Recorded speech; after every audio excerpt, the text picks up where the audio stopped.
तो दोस्तों देखिए, आज जिस गाने के ऊपर हम बात करने वाले हैं वो टुनटुन लाल यादव का है। बोलम गाना हवा अना तो उनके बता दी तो टुनटुन लाल यादव जो गाना गावे ना तो देखबा तो अक्सर देखबा तो उनका मतलब रंगदारी रहेला ना तो जातिवाद गाना ही गावे ना अक्सर सुनबा ला टुनटुन लाल यादव का।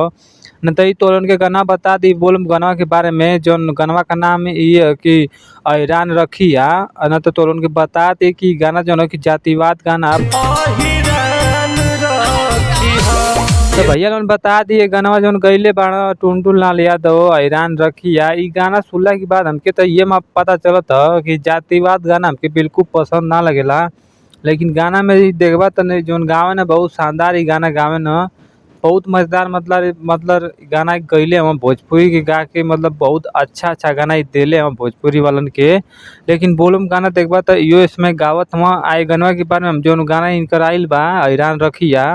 इ गनवा के बारे में तो उनके बताए वाला ही काहे से गाना सुनबा लोन तो अच्छा अब।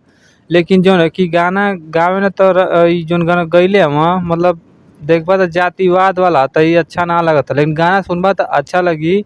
लेकिन जातिवाद गाना हमके बिल्कुल पसंद ना लगेला काहे से कि पूजा पाठ में यार मतलब गाना जातिवाद वाला ना गावे के चाहिए। लेकिन टुनटुन लाल यादव मतलब ई कुल ना देखे न काहे से कि देखबा तो ई जातिवाद गाना गा के बहुत अपने आप के कुछ भी बनेला। लेकिन सोचल मतलब अई रहो तो अपने आप कुछ बने तो उ गाना गईले बाड़ा हैरान रखिए।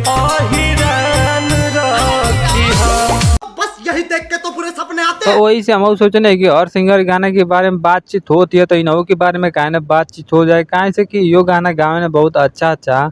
लेकिन इनकर जौन गाना इसमें चलत था हैरान रखिया ई गाना जौन बा सुने में अच्छा लगत है। लेकिन तो बतावल कि ई गाना सुन ले रहा लोन तो लोन जितना भी यादव सादव हीरो सो ई गाना सुन के बहुत खुश हो जाते हैं सो काहे से कि उ कुल ज्यादा ही कुल पसंद करना सो। तो वही से नीलकमल मतलब यार टुनटुन लाल यादव मतलब गावे न वही हैरान वाला गाना वहाँ गईले हम वही से। लेकिन तो उनके बता देते जातिवाद गाना हमके पसंद ना लगेला। लेकिन तो लोग बतैया का ई गाना तू सुने रहा।